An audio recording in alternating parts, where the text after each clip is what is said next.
Dr. Rick Kausman is a medical doctor who is recognised as the Australian pioneer of the person-centred approach to wellbeing and healthy weight management. Rick has written 2 books, including the award-winning If Not Dieting, Then What?, and has also created a number of other resources, including Empowerment Cards and the Empowerment Cards app, which Rick might talk about. Yep.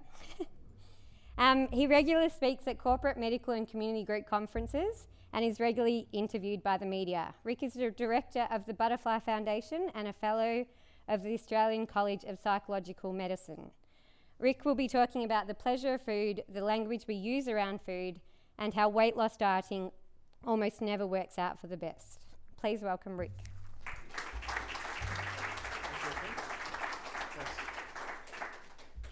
Thanks everyone. Would you like me to stand here or you'd prefer? Yeah, okay, great, thanks. Thanks. Miranda, thanks very much, that was great.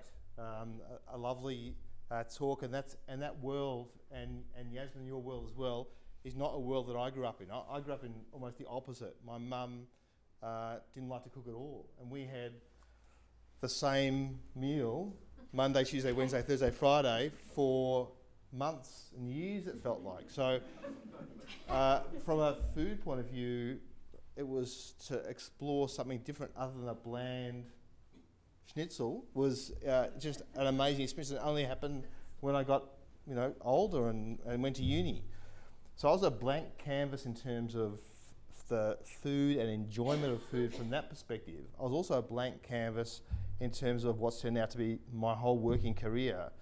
I did, as Yasmin said, medically trained, so I did 6 years of study at Monash, 4 years of residency at Dandenong Hospital. In those 10 years, I got nothing in terms of anything to do with people's relationship with food and the psychology of food and eating, all the way from at one end of the continuum, disordered eating, to people being above their most comfortable weight. And unfortunately, not much has changed since I went through. So there's this huge gap in terms of support for people around this area of health. So we're going to take a bit of a shift in terms of the discussion from when Miranda was talking about in terms of accessing food and all that type of thing, to actually how our community in Australia and in so many high-income countries around the world have got into a real muddle in terms of their relationship with food and how they're feeling around food. So again, like Miranda, I could talk for ages on this topic. So I'm going to try and break this down to just some key areas and just talk about just some of the muddles that so many people seem to get in around food, and hopefully just some things that we can think about in terms of what we might be able to do. And it might be us, someone in our family, or people that we even know that we might be able to share and support. So I think about helping people to be the healthiest they can be, and I started back in 1988, my own practice, and really by chance I started working after my residency at a practice in Kew that supposedly specialised in helping people lose weight.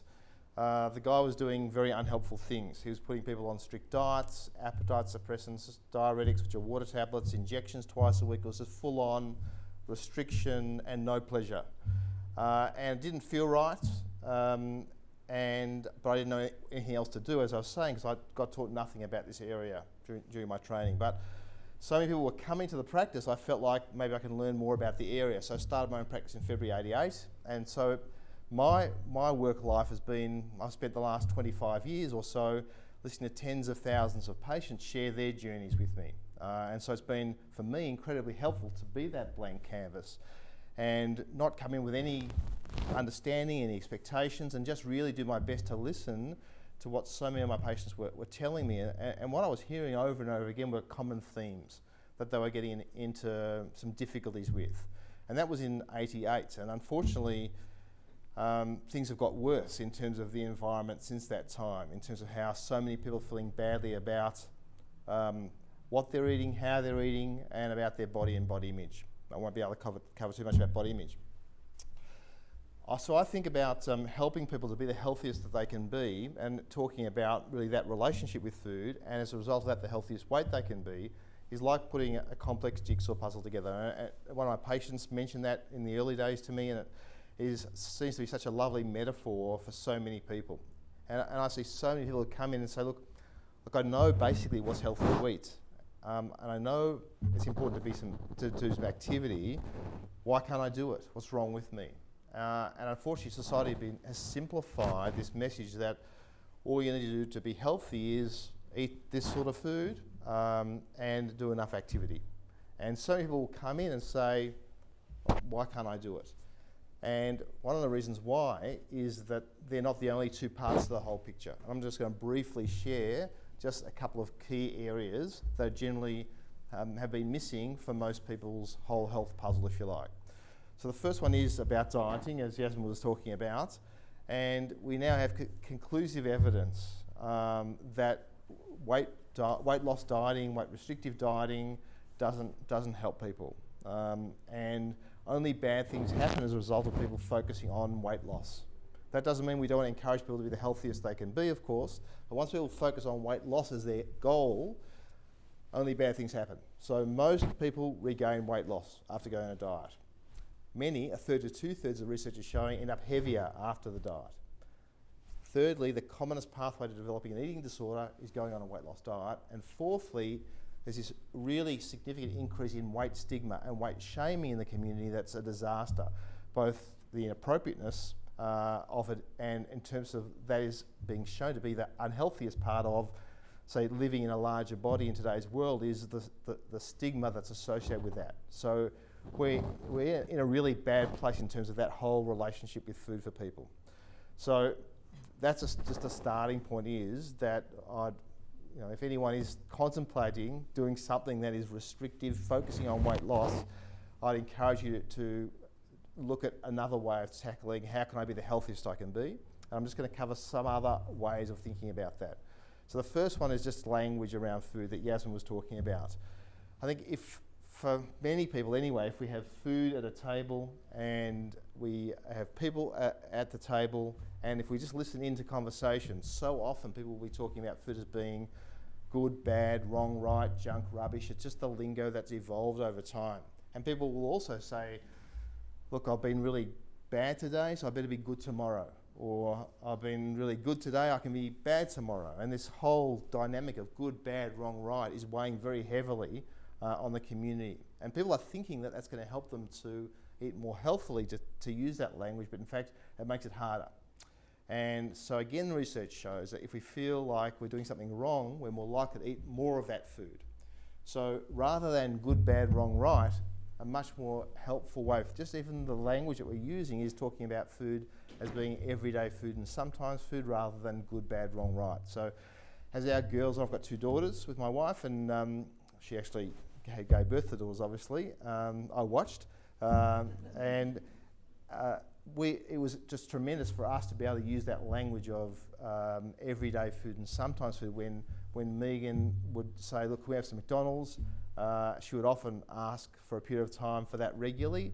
If we said to her, look, that's rubbish or that's wrong, we would risk her feeling like she was doing something wrong when she went to a party that her friends were having at McDonald's, and we would risk her feeling guilty, wrong. And what I'm seeing now is so many parents coming to see me who are saying that they're worried about their kids, their young kids, because they're finding wrappers under the bed, because they've gone too far in terms of the kids feeling guilty and wrong about having things that are normal to have some of the time. So I guess that's the first key message that I'd love to share with you, is just the language that we're using around food has become very negative and blaming and also shaming in many instances. And just a shift of language to everyday food and sometimes food really is much more morally neutral. And we can still encourage our kids and ourselves to eat as healthily as we can without making us feel guilty and wrong and bad. So that's the first key thing. Second key thing is that I've asked patients for 20 years at a first visit, if you could imagine the total amount of food that you've eaten in the last 6 months. Of course, no one can do that. And I say I'm not talking about the type of food, I'm just talking about the total amount of it. If we could add that up, what would be your best guess of how much would be eating because you're hungry and how much would be what I call non-hungry eating? So eating people do that they're not physically hungry for. And so many of the people that I've been seeing over the years will say, no one's ever asked me that before, because the focus has just been on the type of food, not on the amounts. And secondly, we'll say 50% non-hungry eating, 80% non-hungry eating. I don't think I get hungry at all anymore. And unfortunately, our community has been assaulted really with rules.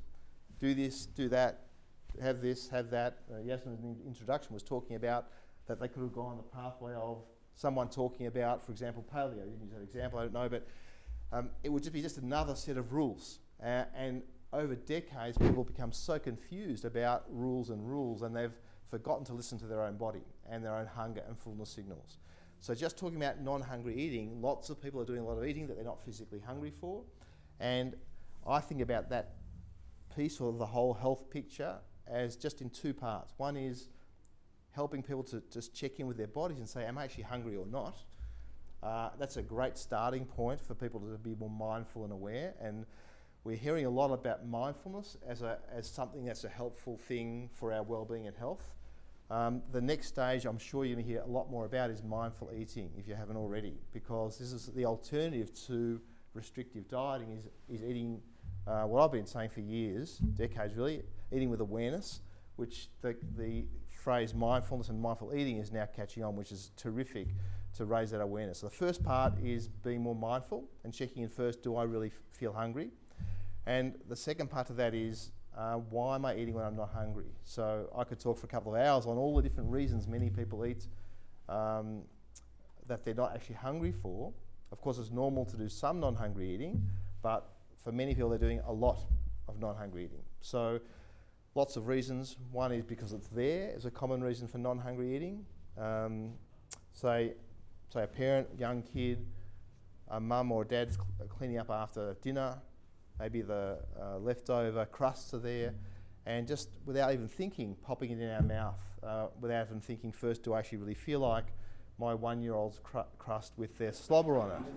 And so it's just such an easy way to end up, one of many reasons for non-hungry eating.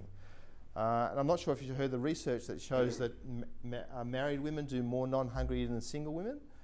Apparently the theory goes that single women come home, look in the fridge and go, I'm going to go to bed. But married women, they come home and look in the bed and go, I'm going to the fridge. So that's not real research, this is a joke. So that's a key piece of many people's health puzzle, is they're doing a lot of non-hungry eating, and helping people to be more mindful and aware makes a big difference.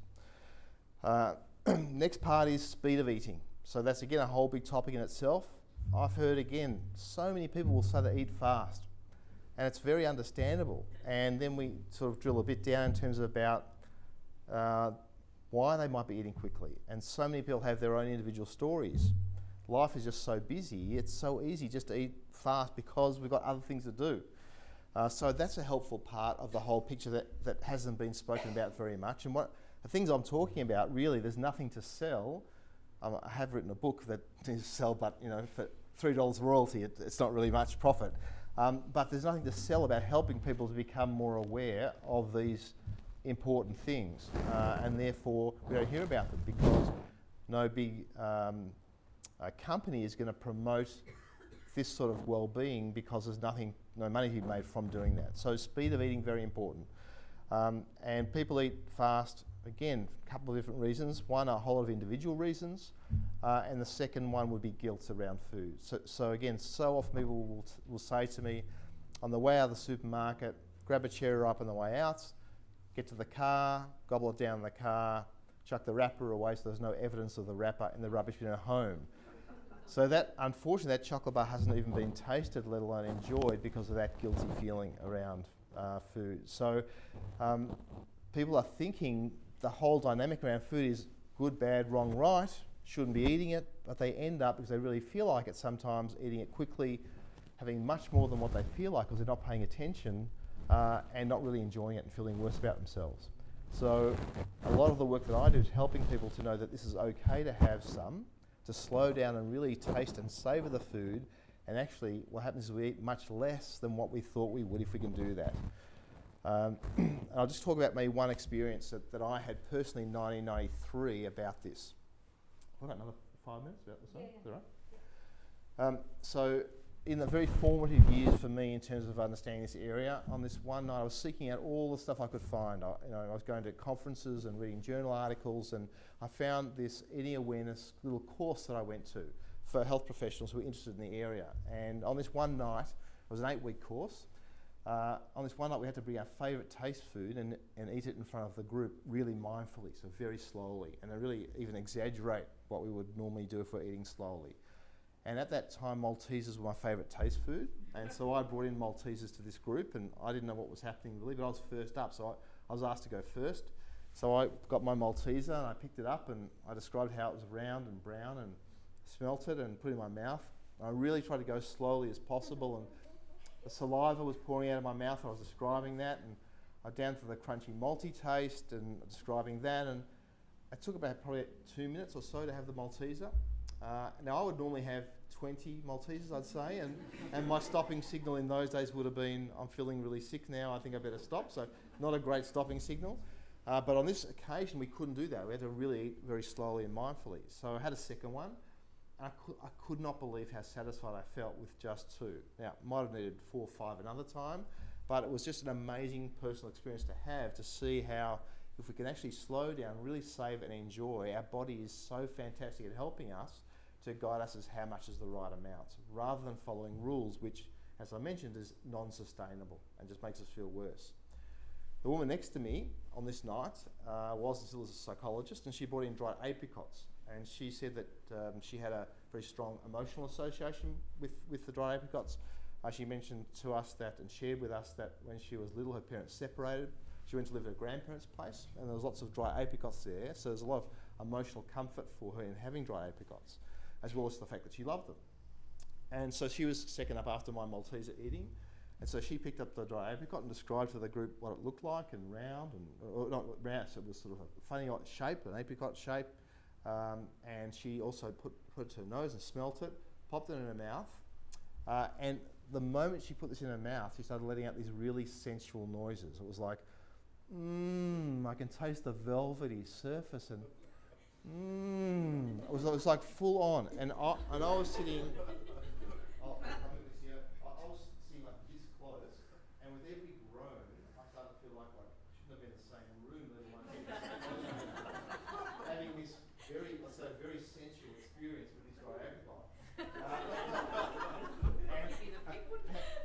There was like a quiet panic fell over the room as this went on and on and on, and it felt like probably 15 minutes. It was more like probably 3 or 4, but eventually she just stopped, to everyone's relief, and she was asked, "Do you normally eat them that way?" She said, "No, I just shove them down." And secondly, maybe a bit of a loaded question. They asked her, "How satisfied do you feel?" And it was a bit like that when Harry Met Sally, that movie. I don't know if you remember that. It was one of those experiences. And she said, well, she felt very satisfied, which was terrific, and that was the end of that. So it was just amazing, crazy experience, but one that, of course, I'd never forget, and just showed how powerful it is if we can help people to not feel guilty, to know that this is normal, to have a whole range of different foods to taste and savour, that our body is just great at helping us to work out how much is the right amount if we just trust it. Now, obviously, it's a lot more complex than that, but obviously, in a short period of time, I just want to give you a couple of little key things to have a think about. And we're going to do a little eating awareness exercise now, and I'd love you to be involved if you'd like to. If you'd like just to relax, that's okay too.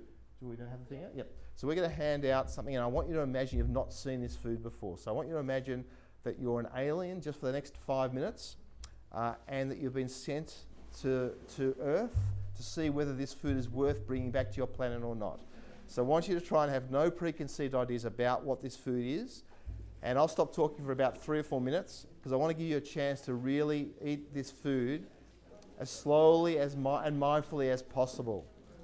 And because I want you to imagine that you're an alien, I should remind you that not to eat the wrapper on the outside. So it's what's inside.